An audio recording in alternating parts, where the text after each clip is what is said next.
Babe. Yes, baby. Nilikuwa napigia simu, pokea simu. Niambie shida nini mpenzi wangu?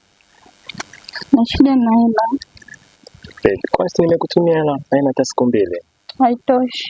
Ulikuwa unahitaji nini mpenzi wangu? Sababu unapenda nikao kuona ukiwa na furaha.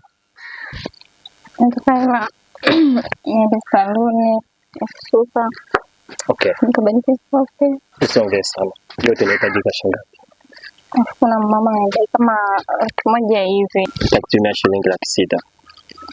Sawa, tashukuru. Mbona? Wema. Hujachelewa? Nakwambia hujachelewa kwa sababu gani nakwambia? Muda ndio wapo mbona. Mimi siwezi kuwa na familia kama yeye ambayo naona inapotea. Familia zangu zote mimi nilizokuwa nazo ukiacha ndugu, jamaa na marafiki, hawezi kuwa mla yako. Mwanaume hawezi kuongea yote hiyo. Kwa staili gani unipata kwa mwanamke mpaka kuongea 100,000, 200,000? Mwanamke yenyewe hapa nishamuona na tukibao. Nisoboe siri. Sina kaba. Nisoboe siri.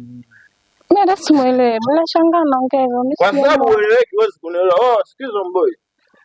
Kama utataka ushauri wangu, lakini kama utataka potelea pote kutoka mwenyewe na ifu hapo wenyewe au fanya yako.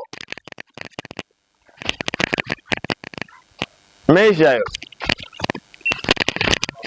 Sawa tomorrow. Bibi Chana mpenzi. Unajua nakupenda. Ndio. Hiyo pesa atakutumia. Takurusha kwenye simu. Ila hapa sina cash. Nilijua mtasema hamshushiazi yangu, siachi pombe yangu, semeni poto ya poto kwa ndeze zenu.